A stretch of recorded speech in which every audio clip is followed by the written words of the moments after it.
ये मूवी उस दौर की सच्ची घटना पर बेस्ड है जब यूरोप में रोमन्स और क्रिश्चियंस के बीच संघर्ष चल रहा था और उस समय कैसे एक रानी ने अपने कबीले को रोमन द्वारा किए जाने वाले अत्याचार से मुक्त करने के लिए लड़ने का फैसला किया। मूवी की स्टार्टिंग में हम देखते हैं कि वर्ष 60 में रोमन साम्राज्य ने ब्रिटेनिया को छोड़कर अधिकांश यूरोप पर कब्जा कर लिया है। मोनोद्वीप अभी भी विरोध कर रहा है, इसलिए रोमन सेना 300 ड्यूडों को मारने के लिए पहुंचती है और बिना किसी दया के एक एक करके उन्हें मार डालती है। लेकिन अपने अंतिम क्षणों में भी ड्यूड ये विश्वास करना बंद नहीं करते कि एक दिन उनकी पौराणिक योद्धा देवी उन्हें उन लोगों से बचाएगी, इसलिए वे अपने घुटनों पर प्रार्थना करते हुए मर जाते हैं। कुछ समय बाद हमें रोम में दिखाया जाता है कि सेनापति पोलानस उस समय के रोमन राजा नेरो के पास आता है और बताता है कि ड्यूड कबीले को खत्म कर दिया गया है। मगर इसके अलावा भी बहुत से लोग इस बात पर विश्वास करते हैं कि एक दिन योद्धा देवी उनकी मदद के लिए आएगी।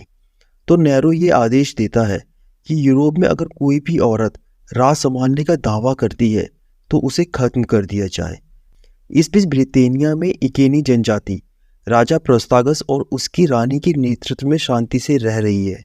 इन दोनों की 2 बेटियां थीं जिनसे ये बहुत प्यार करते थे। एक सुबह योद्धा सियारन ने प्रस्तागस को सूचित किया कि रोम ने कैटस नाम का एक नया प्रोक्यूरेटर भेजा है जो ब्रिटेनिया को ज़्यादा पसंद नहीं करता है।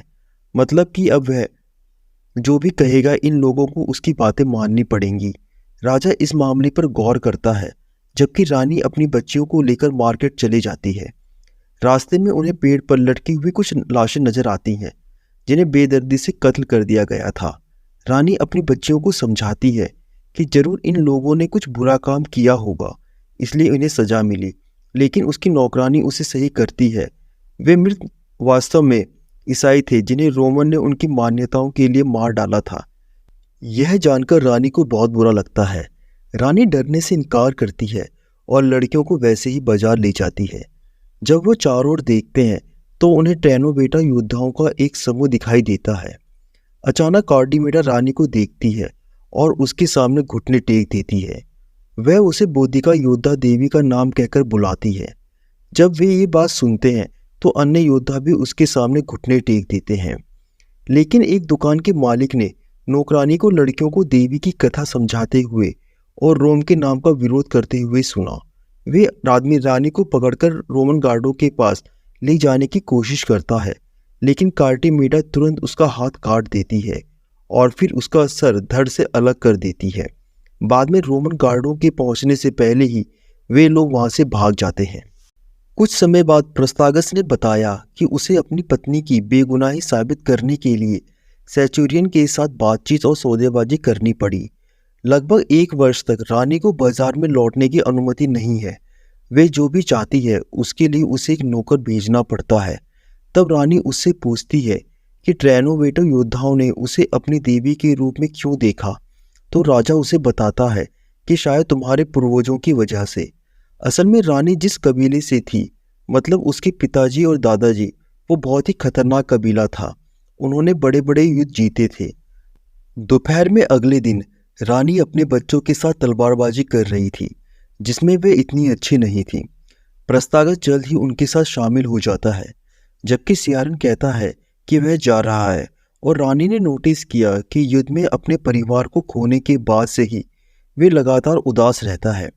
फिर वे अपने पति को लकड़ी की तलवार से चिढ़ाने लगती है, जिससे प्रस्तागस को लगता है कि उसके भीतर का भरभर खून उसकी सोच से कहीं अधिक मजबूत है। क्योंकि स्पष्ट रूप से रानी अपने मूल को पीछे नहीं छोड़ सकती थी। शाम को रानी अपने इतिहास के बारे में पूछती है। मजबूरन राजा को सब बताना पड़ा और वो एक तलवार निकालता है, पुरानी ड्राइड तलवार जिसमें जादुई शक्ति थी। राजा बताता है कि जब मैंने तुमसे शादी की तब तुम्हारे पिताजी ने मुझे यह तलवार दी थी। अपने इतिहास के बारे में जानकर रानी काफ़ी हैरान हुई। वो उस तलवार को हाथ में लेती है और अजीब बात यह थी कि वह तलवार अपना रंग बदल रही थी। अगले दिन कैटस इस कबीले में आता है। वे अपना हाथ राजा के सामने रखता है ताकि वो उसकी अंगूठी चूमे। असल में वो ये साबित करना चाहता था कि ये लोग कुछ भी नहीं है। खैर, राजा और रानी बहुत अच्छे से उसका स्वागत करते हैं। उन्होंने एक साथ भोजन किया और स्थानीय लोग कैटस की उपस्थिति में सम्मिलित होने का दिखावा करते हैं। मगर कैटस कई बार उनके और उनके लोगों का अपमान करता है, मगर राजा और रानी मजबूर थे, इसलिए वो कुछ नहीं कहते। इसके बाद प्रस्तागस ने अपने लोगों को अच्छा व्यवहार करने का आदेश दिया, क्योंकि कैटस छोटी सी गलती पर गांव को नष्ट कर सकता है। कैटस के जाने के बाद वे सियारन से कुछ योद्धाओं को इकट्ठा करने के लिए कहता है, ताकि आज रात हम कुछ रोमन्स को मार सकें, जिससे कैटस को यकीन हो जाए कि ये भूमि खतरनाक है और उम्मीद है कि वो यहाँ बसने का अपना विचार छोड़ दे।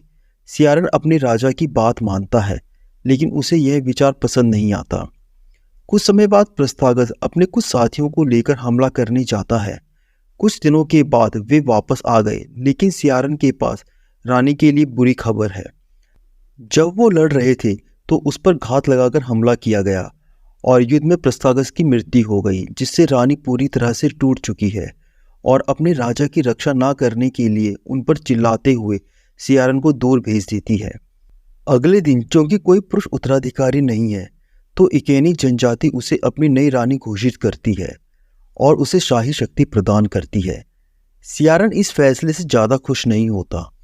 फिर उस समय कैटस अपने सैनिकों के साथ वहां पर आ जाता है और वो रानी से कहता है कि रोमन राजा नेरो के आदेश पर कोई भी औरत राज नहीं कर सकती और तुमने मुझे रिश्वत देने की कोशिश भी की है, इसलिए तुम्हारी सारी जमीन सजा के तौर पर रोमन साम्राज्य की हुई और उसे उसकी बेटियों के साथ दंडित किया जाएगा।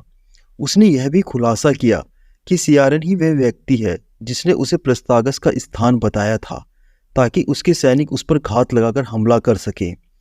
जिसके बाद सैनिक तुरंत रानी और उसकी बेटियों को दूर कर देते हैं और उसे एक पेड़ पर लटकाने से पहले उसके कपड़े फाड़ देते हैं, जहाँ वे उसे कोड़े मारने के लिए आगे बढ़ते हैं।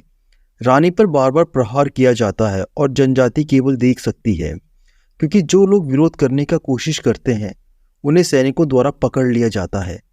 सजा पूरी होने के बाद उसके चेहरे पर नेरो के शुरुआती अक्षर अंकित कर दिए जाते हैं, जो आमतौर पर दासों के लिए होता है। शाम को कार्डिमेडा और ट्रेनोवेटो योद्धा रोमन शिविर में घुस जाते हैं और चुपचाप गार्डों को तब तक मारते हैं जब तक उन्हें यह नहीं पता चल जाए कि रानी को कहाँ रखा गया है, और वो उसे ले जाते हैं। नदी पार करके वे बिना ध्यान दिए हुए आगे बढ़ते हैं और ट्रेनोवेटो जनजाति में पहुंचने में कामयाब होते हैं, जहां पर वो रानी के घावों की देखभाल करते हैं। जब वे आराम कर रही होती है तो उसे बुखार हो जाता है और वो अपनी बेटियों के बारे में पूछने लगती है, इसलिए कार्डिमेडा को उसे बताना पड़ता है कि ट्रेनोवेटो जनजाति में अब उसके बच्चे नहीं हैं, मिस उसके बेटियों को मार दिया गया है। रानी ने इसे स्वीकार करने से इनकार कर दिया, लेकिन शुक्र है उसी क्षण लड़कियां तंबू में प्रवेश करती हैं और अपनी माँ से मिल जाती हैं। फिर कार्डिमेडा उसे एक नकली दांतों का सेट भी देती है, जो उसने एक सेंचुरियन से चुराया था, क्योंकि एक योद्धा को काटने में सक्षम होना चाहिए। कुछ दिनों बाद जब वह बेहतर महसूस करने लगी तो रानी तंबू से बाहर निकली और उसे पता चला कि योद्धा उसकी बेटियों को लड़ने के लिए प्रशिक्षण दे रहे हैं। कबीले के कुछ लोग और भी ट्रेनिंग कर रहे होते हैं। असल में रानी की दोनों बेटियां मर चुकी हैं, उसे केवल इल्यूजन हो रहा है, मगर यह बात उसे बाद में समझ में आती है। खैर, उसकी बेटियां बताती हैं ट्रेनोवेटो जनजातियों की नज़र में कैटस ने उन्हें जो निशान दिया है वह उन्हें एक नेता के रूप में दर्शाता है और उसका कर्तव्य है कि रोमनों से लड़ने के लिए जनजातियों को एक साथ लाए। लड़कियां उससे ये भी कहती है कि उसके पास और कोई विकल्प नहीं है। बाद में रानी एक डमी के साथ प्रशिक्षण करने लगती है, लेकिन उसकी हरकतें बहुत अजीब होती हैं। सौभाग्य से योद्धाओं में से एक उसके साथ जुड़ जाता है और उसे सही ढंग से प्रहार करने का प्रशिक्षण देने लगता है। उसके प्रशिक्षण सत्र को कार्डिमेडा द्वारा बाधित किया जाता है, जो उसके लिए बोटिका तलवार लेकर आती है। जाहिर तौर पर कैटस ने इसे उससे छीन लिया था और अपने एक सैनिक को दे दिया था, और कार्डिमेडा ने इसे वापस पाने के लिए उस सैनिक को मार डाला है। खैर, तभी पास के कबीले से कुछ सैनिक और उनका मुखिया वल्फगार आता है, मगर रानी को देखकर उसे ठीक से लड़ना भी नहीं आता। वह उसका मजाक उड़ाने लगता है और कहता है कि मैं ऐसे इंसान के पीछे नहीं जाऊंगा जो खुद लड़ना ना जानता हो। फिर वह उसकी तलवार का मजाक उड़ाने के लिए आगे बढ़ता है और उसे नदी में फेंकने से पहले उसके 2 टुकड़े कर देता है। रानी तलवार वापस पाने के लिए पानी में कूदने के लिए दौड़ती है, जिससे योद्धा चिंतित हो जाते हैं क्योंकि वे धाराएं इतनी तेज होती हैं कि किसी भी व्यक्ति को डुबा सकती हैं। हालांकि रानी वापस आती है और दिखाती है तलवार जादुई रूप से खुद ब खुद ठीक हो जाती है, जो हर किसी को प्रभावित करता है और उन्हें घुटने टेकने के लिए मजबूर कर देता है। फिर वोल्फगार ने घोषणा की कि वह उस पर और उनके आदियों पर निर्भर हो सकती है। रानी अपनी तलवार उठाती है और अंत में बोडिका के नाम को स्वीकार करती है।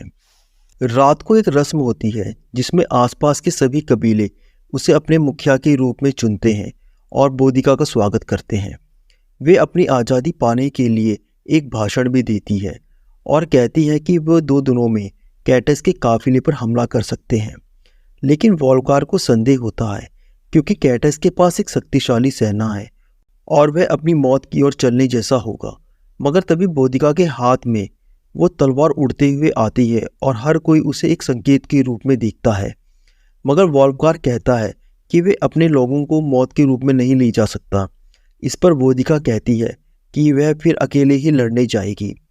अगले दिन बोडिका अपने कुछ साथियों के साथ जंगल में थी, जहां वे रोमन सैनिकों पर हमला करने वाली थी। तभी उसे अपनी दोनों बेटियां नजर आती हैं। उसे पता है कि उसकी बेटियां मर चुकी हैं, लेकिन तभी वोल्फगार अपने आदमियों के साथ आता है और वे उसकी मदद करने के लिए तैयार हो जाता है। 2 दिन बाद रोमन काफिला सियारन के नेतृत्व में जंगल पार कर रहा होता है, जो अब रोमन सेना का हिस्सा है। वे बोडिका को सड़क के बीच में अकेला पाते हैं और वे कैटस के साथ बातचीत करने के लिए कहती है। पहले तो सियारन ने उसके अनुरोध को नज़रअंदाज करने की कोशिश की, तो बोडिका उसे याद दिलाती है कि वह कौन है। जब कैटस आता है तो बोडिका को नहीं पहचानता। तभी उसके हाथ में वह तलवार आ जाती है और पलक झपकते ही वे कैटस को मार देती है। उस समय जनजातियों के योद्धा बाहर आते हैं और एक बहुत ही सफल घात में रोमनों को घेर लेते हैं। जल्द ही पूरे क्षेत्र में लड़ाई होने लगती है। रोमन खुद को बचाने और भागने की कोशिश करते हैं और जिस भी दुश्मन पर उनकी नज़र पड़ती है उसे मार डालते हैं।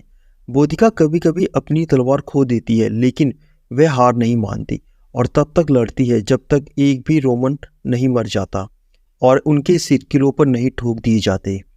जब यह सब खत्म हो जाता है तो आदिवासी उनके शवों से सोना और कोई भी उपयोगी चीज निकाल लेते हैं।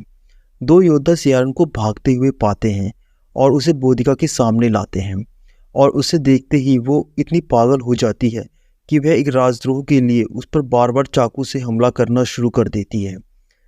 चिंतित वोल्फगार उसे शांत करने लगता है, इससे पहले कि वह पागल हो जाए।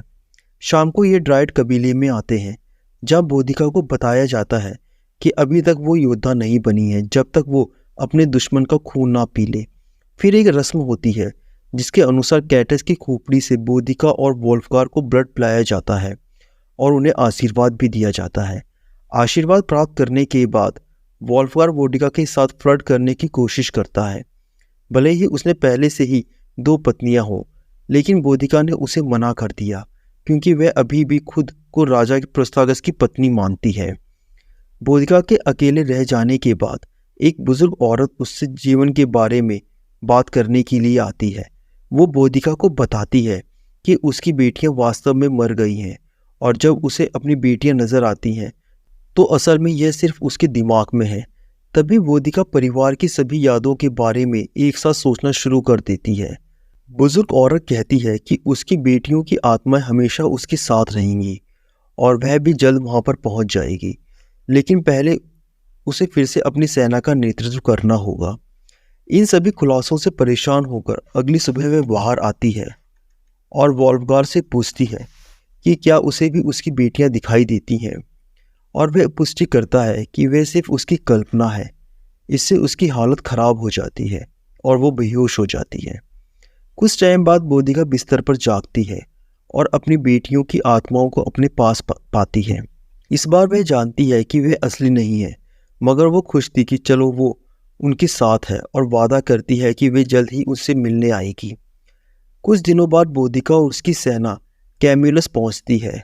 इस शहर पर रोमनों ने कब्जा कर लिया है, जहां उन्होंने सभी स्थानीय लोगों की हत्या कर दी थी और अब यहाँ सिर्फ कुछ खास रोमन सैनिक रहते हैं। बोडिका और उसके लोग शहर पर एक साथ हमला करते हैं और रोमन्स को चुन चुन कर मारते हैं। लड़ाई कुछ ही क्षणों में खत्म हो जाती है और मूल्यवान चीज लेने के बाद उन्होंने पूरी बस्ती को आग लगा दी। अगले दिन जब बोधिका की सेना ने जंगल में पड़ाव डाला तो बोधिका ने देखा कि योद्धा बहुत ही अजीब तरीके से जश्न मना रहे हैं। बोधिका वॉल्फगर से पूछती है तो वॉल्फगर उसे बताता है कि हम में से कोई पढ़ लिख नहीं सकता और इनके लिए इस निशान का मतलब यह है कि अब से ये आपके लिए लड़ेंगे। असल में ये निशान रोमन्स ने बोधिका के चेहरे पर भी बनाया था, जो बोधिका को परेशान करता था क्योंकि यह प्रतीक गुलामी के बराबर है।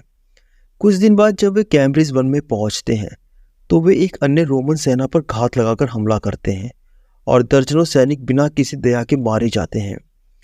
जितना अधिक वे लड़ते हैं बोधिका की सेना उतनी ही विशाल होती जाती है, बल्कि अधिक क्रूर भी हो जाती है।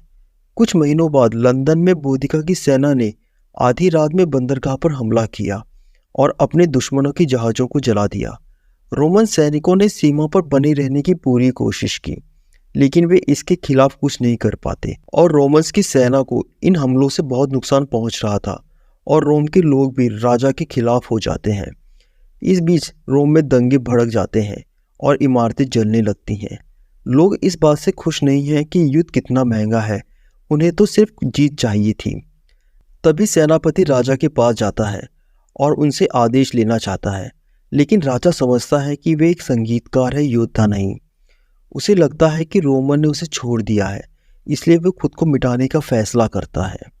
सेनापति पैलेनस अपने राजा को मरते हुए देखकर बहुत दुखी होता है, लेकिन वह रोम को आवश्यक जीत दिलाने की कसम खाता है और अपने सैनिकों से कहता है कि सुबह में नौकायान करेंगे। जल्द ही नीरो की मृत्यु और पॉलिनस की यात्रा की खबर ब्रिटानिया तक पहुंच जाती है और आदिवासी चिंतित हो जाते हैं क्योंकि राजा की सेना औसत रक्षकों की तुलना में अधिक शक्तिशाली थी। वेल्फगार ने बोधिका से बातचीत की, जिसमें बताया गया कि आदिवासियों को स्वस्थ होने की ज़रूरत है और सर्दी भी आ रही है। अब लड़ने का मतलब होगा अपनी मौत की ओर चलना। इसलिए उसका मानना है कि हमें उत्तर में जाना चाहिए और बसंत में हम वापस आएंगे और भी योद्धाओं के साथ और रोम पर एक घातक हमला करेंगे। लेकिन बोधिका पीछे हटना नहीं चाहती है, जिस पर वॉल्फगार कहता है कि मैं अपने आदमियों को यहाँ से लेकर जाना चाहता हूँ। अब बोधिका के पास सिर्फ एक ही कबीला रह जाता है। अगली सुबह मुट्ठी भर सैनिकों के साथ वो रोमन सेना का सामना करती है, मगर रोमन हमला करने के लिए पहले से ही तैयार थे, तो वो बोधिका के सैनिकों को बड़ी आसानी से मारने लगते हैं। झाड़ियों में छुपे रोमन इन पर तीर बरसा रहे थे। बोधिका पीछे हटने पर मजबूर हो जाती है। बोधिका अपनी बेटियों से मदद मांगने की कोशिश करती हैं, लेकिन लड़कियां समझती हैं कि आखिरकार उसका समय खत्म हो गया है और उसे अपने परिवार में शामिल होना चाहिए। वह तय करती है कि वह कायर की तरह मरना नहीं चाहती है और कार्टिमेडा उसका समर्थन करती है। इसलिए बोधिका उसे आदेश देती है कि हर कोई लड़ने के लिए बाहर आता है। उसी क्षण उन्हें जंगल में चीखने की आवाज़ सुनाई देती है और उन्हें पता चलता है कि वॉल्फगार मदद के लिए अपने आदमियों के साथ वापस आ गया है। उसने पीछे से रोमन सैनिकों को आश्चर्यचकित कर दिया और लड़ने के लिए अपने क्रॉसबो का उपयोग किया। रोमन हर जगह गिरने लगे, लेकिन उनकी संख्या अभी भी अधिक थी, इसलिए जल्द ही वॉल्फगार और कार्टिमेडा दोनों युद्ध में गिर जाते हैं। बोधिका इन मौतों को देखकर दुखी हो जाती है और क्रोधित होकर जितना संभव हो उतने रोमनों को मारने लगती है, लेकिन उसकी बेटियां उसे याद दिलाती हैं कि यह उसके परिवार के साथ फिर से जुड़ने का समय है। जब वह उनकी आत्माओं से विचलित हो जाती है तो बोधिकाओं को एक तीर लगता है और रोमन को उसे घेरने का मौका मिल जाता है और कई बार करने के बाद उसकी हत्या कर देते हैं। जैसे ही वह मरती है, बोधिका अपने परिवार के बारे में सोचती है और उसकी आत्मा उसके बाद के जीवन में उनके साथ फिर से जुड़ जाती है। और यहाँ पर ये मूवी समाप्त हो जाती है।